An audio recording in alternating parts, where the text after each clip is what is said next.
नमस्कार, मैं सुनीता कथा मंथन में आप सबका स्वागत करती हूँ। कथा मंथन में आज सुनिए प्रथम प्रतिश्रुति लेखिका आशापूर्णा देवी का 30वां अध्याय।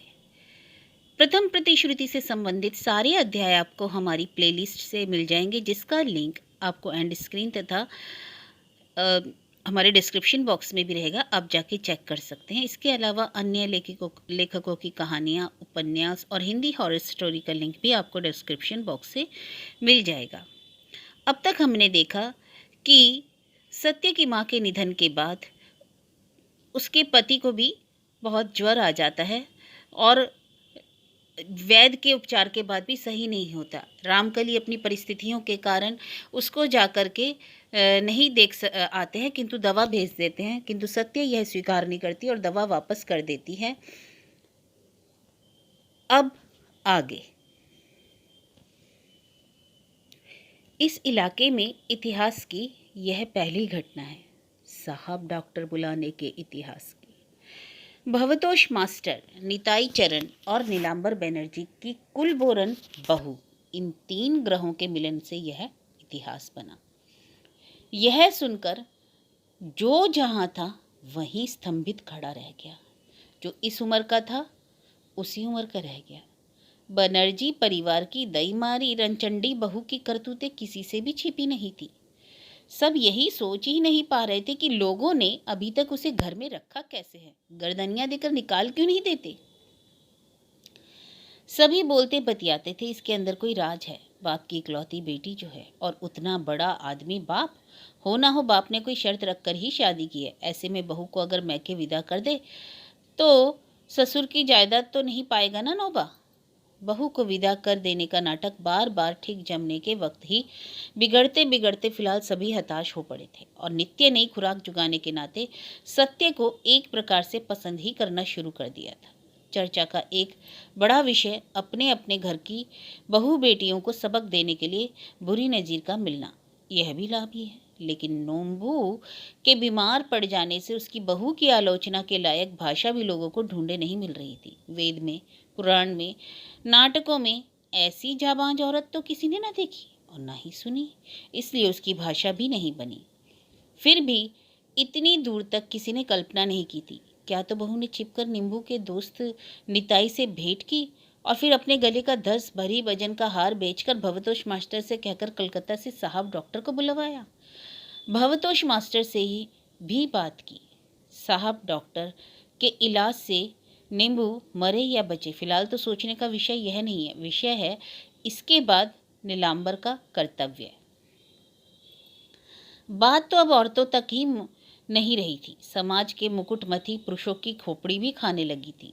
नींबू की बहू सिर उठाकर सारा सास से झगड़ती है, ससुर के सामने बोल बैठती है या खूसट जैसी और भी बहुत कुछ कर बैठती है। यह सब तो वे लोग अपनी अपनी पत्नियों से सुनते आए थे, लेकिन इससे बहू के ऊपर खींचने के सिवाय और कुछ करने को नहीं था। लेकिन अब तो इसे औरतों की बात कहकर उड़ा नहीं दिया जा सकता।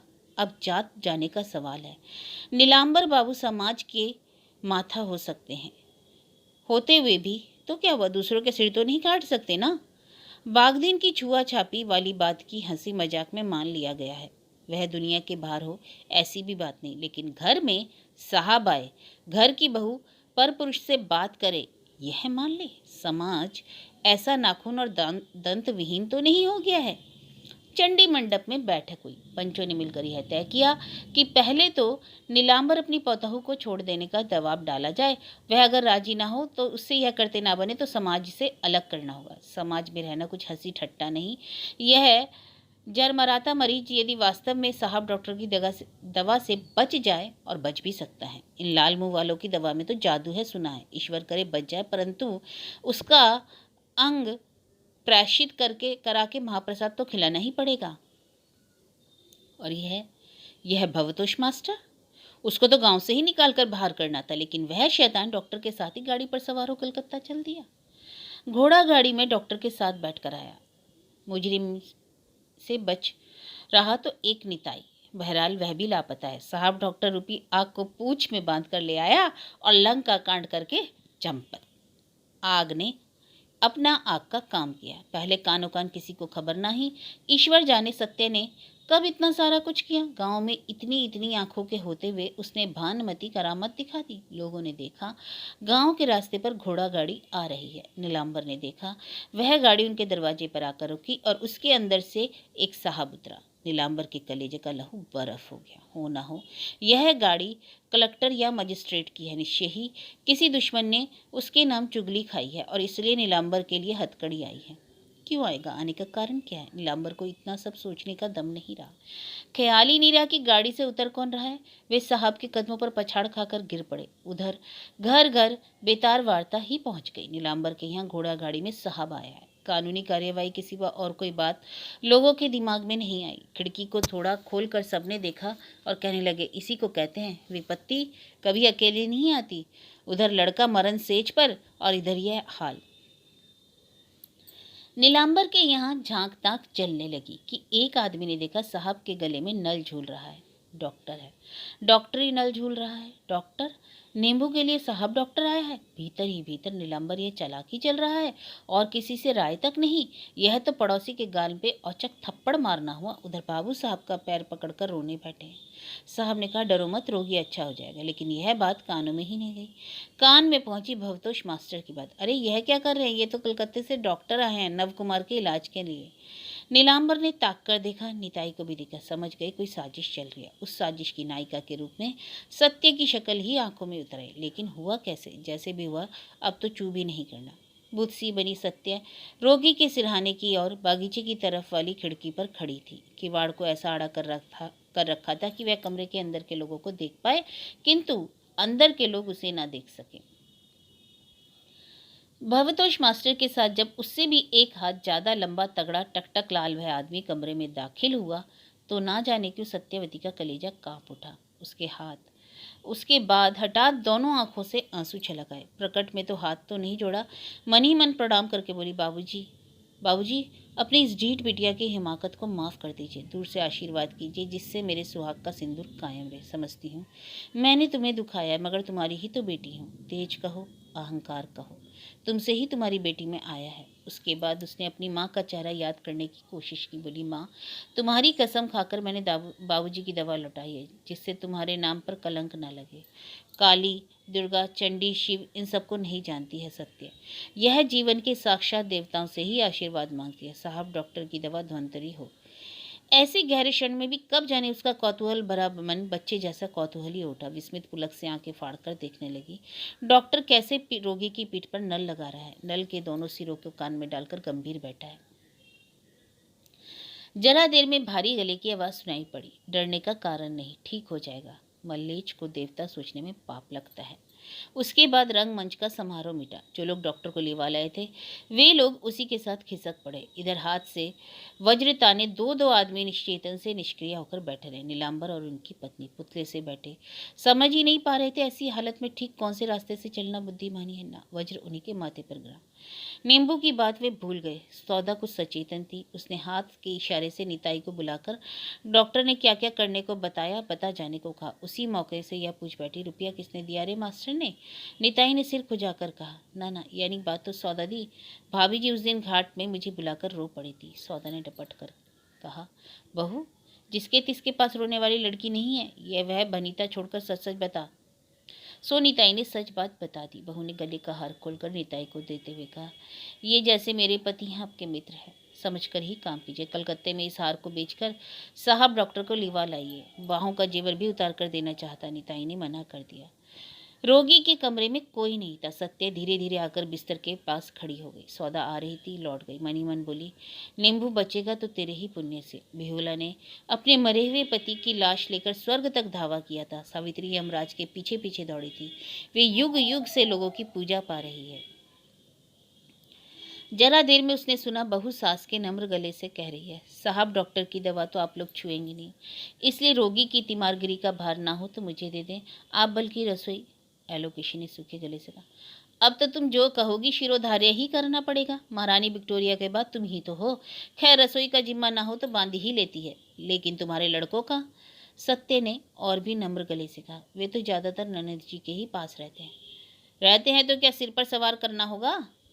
दुनिया में सब कुछ संभव है। एलोकेशी सौदा की तरफ भी खिंचकर बोली। सौदा अगली बातों को सुनने के लिए खड़ी रही। उसने बहू का फिर और भी नम्र गला सुना। ननद जी तो उन्हें जान से भी बढ़कर मानती है, सिर पर सवार क्यों सोचेंगी। सत्य की इस नरम गले ने सौदा की आंखों में आंसू क्यों ला दिया। उसे क्यों लगा कि सत्य के गले में यह झुका हुआ स्वर नहीं सुहाता। उसकी जोरदार आवाज ही ठीक है, और बहुत ठीक है।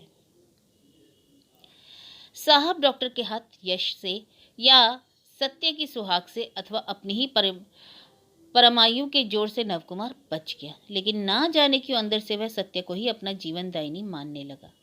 इसलिए जब उस जीवन को लेकर सत्य जो चाहे करे, जिस देश में बीमार होने से साहब डॉक्टर मिलता है, मरने के डर की विभीषिका ही नहीं रहती। सत्य अगर उसे उसी देश में ले जाकर बसाना चाहती है तो उसकी उस चाह को नवकुमार मजाक और अवास्तव कहकर उड़ा नहीं देता। इस तरह सत्य का काम अब थोड़ा आसान हो गया हो सकता है, इसलिए लोग कहते हैं कि ईश्वर जो भी करते हैं भले के लिए। नव कुमार की यह जानलेवा बीमारी भी अंत तक सत्य के जीवन में कम से कम सत्य की राय में परम मंगल ले ही आई। लड़कों को सत्य आदमी बनाना चाहती थी, आदमी जैसा आदमी, और वैसा आदमी बनाने के लिए दुनिया को देखने की जरूरत है। भवतोष मास्टर की कोशिश से निताई और नव कुमार को कलकत्ता में नौकरी मिल गई। निताई की रैली ब्रदर्स में और नव कुमार की सरकारी दफ्तर में। लिहाजा उन दोनों का एक पैर रथ पर और एक पैर पथ पर। नव कुमार स्वयं माँ बाप से यह बात कह नहीं सका, कहना पड़ा सत्य को।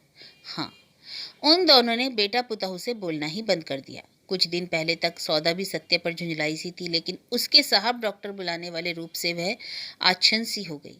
सौदा ने आजकल बीच बीच में अपने जीवन की बही के पन्ने भी पलटना शुरू कर दिया। काश वह भी सत्य जैसी हिम्मतवर होती तो उसका जीवन यूं बर्बाद नहीं होता।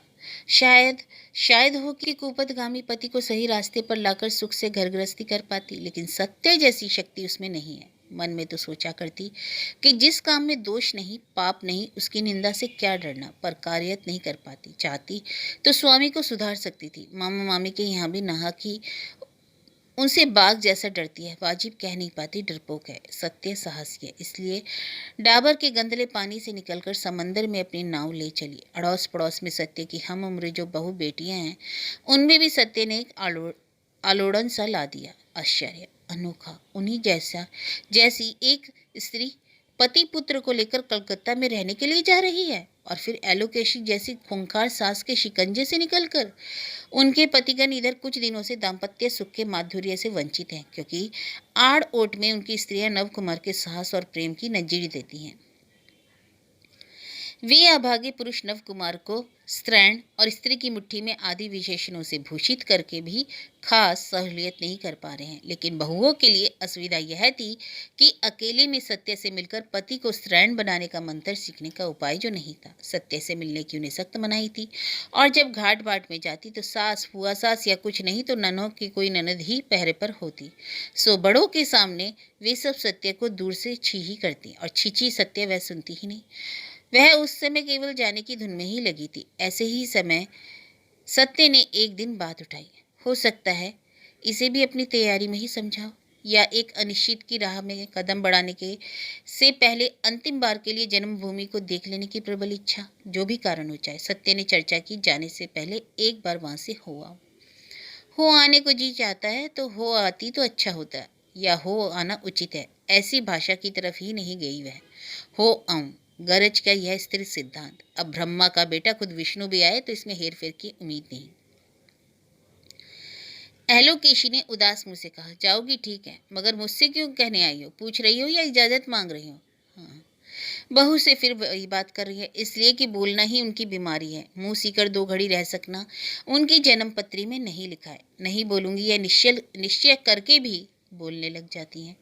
सत्य ने एक बार अपनी बड़ी बड़ी आंखें उठाकर देखा और बोली, नहीं, उस झूठ तमाशे की जरूरत नहीं समझती। जाने की बात जब सोचती है, जाने का इंतजाम भी करना होगा। कहा इसलिए कि ससुर जी से कहे जरा पत्रा देख लें। एलोकेशी अब अपने स्वभाव पर आ गई। मुंह भिदकाकर बोली, बाप तो पूछता नहीं, बाप के यहाँ जाओगी किस मुंह से? सत्य ने आसमान की ओर मुंह करके उदास मुंह से कहा, उन्हें एक बार प्रणाम करके आऊंगी। माँ बाप का कर्तव्य और संतान का नहीं। ठीक है, तुम कर्तव्य करो, बाप को प्रणाम करने जाओ, मगर मेरा बेटा बगैर न्योता नहीं जाएगा, सो कहे देती हूँ। सत्या उठ खड़ी बोली, अजी आप तो दुनिया के बाहर की बात करती हैं। आपका बेटा नहीं जाएगा तो इतनी दूर क्या पड़ोस के किसी के साथ जाऊंगी? तुम्हें भी साथ की जरूरत है? एलोकेशी ने पिच से थूक फेंका, और डकैत भी तुम्हें देखकर डर ना जाएगा? डर जाए तो ठीक है, फिर भी साथ में किसी मर्द सूरत का होना अच्छा है। मेरे पिताजी को प्रणाम करना तो आपके बेटे का भी काम है। बेअदब बक्की, जाने और कितना सुनूंगी। सत्य जानती थी ऐसा ही होगा, इसलिए अनुमति मांगने के प्रहसन से वह बाज आई। प्रबल की जीत होती ही होती है। पत्रा देखकर यात्रा का दिन भी देखा गया। शुभ घड़ी में पति पुत्र को लेकर सत्या पालकी पर सवार हुई। खास कोई अड़चन नहीं आई, उन लोगों ने हथियार डाल ही दिया। पालकी ससुराल के गांव से निकल गई। पालकी का दरवाजा खोलकर सत्या ने झांका। नव कुमार ने कहा, घूंघट हटाकर क्यों झांक रही हो, जाने कौन देख ले? सत्य ने पुलक कंपित स्वर में कहा, बला से, अब मैं ससुराल की बहू थोड़ी नहीं हूँ, आखिर औरत तो हो। औरत नहीं हूँ यह थोड़ी ही कहती हूँ, लेकिन चेहरे पर लिखा तो नहीं है ना बेटी की बहू। बड़े लड़के तुड़ की यह बात सब समझने की उम्र हुआ है। वह बोल उठा, अब तू कमर में फेंटा बांधेगी क्या? फिर तू कहा, कितनी बार बता चुकी हूँ, माँ को तू नहीं कहना चाहिए, तुम कहा करो। अचानक नवकुमार हंस उठा। हुआ शासन हो चुका आदमी वह बहुत बड़ा है कि सबक सिखाया जा रहा है। मैं तो इतनी उम्र तक माँ को तू ही कहता आया हूँ। सत्य का चेहरा सख्त हो आया। कहा, इस उम्र तक तुमने जो जो किया था उसका दृष्टांत तो और किसी वक्त लड़के के कान में उड़ेलना। मैं जब कुछ बताती हूँ तो बीच में ना टपका करो। बाप रे, हो गया, किस बात से तुम्हें क्या हो जाएगा समझना मुश्किल है। नव कुमार समझ गया, जरा बतौर हो गया। जरा देर पहले ही वह लावण्यमय मूर्ति इस कठिनता से गायब हो गई। सच, सत्यवती की चपलता, लावण्य और उमंग में दमकता वह मुखड़ा कैसा अनोखा लगता है, मगर बड़ा क्षणस्थायी होता है, पल ही में बादलों से ढक जाता है। सत्यवती को वह कभी था ही नहीं पा सका, लेकिन नव कुमार के आत्मज ने सत्यवती के मुखड़े पर घिरे बादलों को हटा दिया। इस बीच तुड़ू माँ की गोद में सटकर बोला, मामा के यहाँ जाने पर अच्छा लड़का बनना चाहिए ना माँ? नहीं नहीं, सबके यहाँ अच्छा बनना चाहिए, सिर्फ मामा के यहाँ जाने पर और अच्छा बनना चाहिए, मैं यही जानता हूँ। बेवकूफ़ है मुन्ना, मामा के यहाँ जाकर सिर्फ ऐ करके रोएगा। बेटे की इस ऐ की अदा से ही सत्य हंस पड़ी। ना, इतनी दूर के लिए नव कुमार को डरने का कारण नहीं। बादल स्थायी नहीं होंगे, शायद गति में ही अनोखे पुलक का स्वाद है, इसलिए सत्य पल पल किशोरी की तरह उमंग उमंग उठती है। अजी वह देखो, खेत में कैसी काली गैया है। गैया का पत्थर का कटोरा हो गया जैसे। तुड़ू उधर देख, तालाब में कितने कमल फूल हैं। बचपन में हम ढेरों कमल तुड़ा करती थी। मामा के यहाँ चल, तुझे वह तालाब दिखाऊंगी। अरे हाँ, यह कौन सा फूल है, ठीक पहचान नहीं पा रही हूँ। कैसी तो नई किस्म के पत्ते हैं, हाय राम, कैसे बनफूल की सी महक आ रही है, ठीक हम लोगों के यहाँ वहाँ जैसी। अपनी खुशी में अपने हाथ से ही बातें करती जा रही थी सत्य। पति पुत्र तो उपलक्ष्य मात्र थे। नव कुमार एक टक मुखड़े की ओर ताकता रहा। इतने दिनों का साथ रहा, दो दो बच्चों का बाप बना, पर दिन के ऐसे खुले प्रकाश में इस तरह से कब तक अपनी लावण्य में स्त्री की ओर ताकता रह सका। डेरे पर जाने का खौफ थोड़ा कम हो आया, अब बल्कि थोड़ी थोड़ी रोमांचकर उमंग है। वहाँ गुरुजनों की सुर्ख आंखों का डर नहीं, पड़ोसियों की नज़र का भी खतरा नहीं। सिर्फ रहेंगे तो नव कुमार और सत्यवती।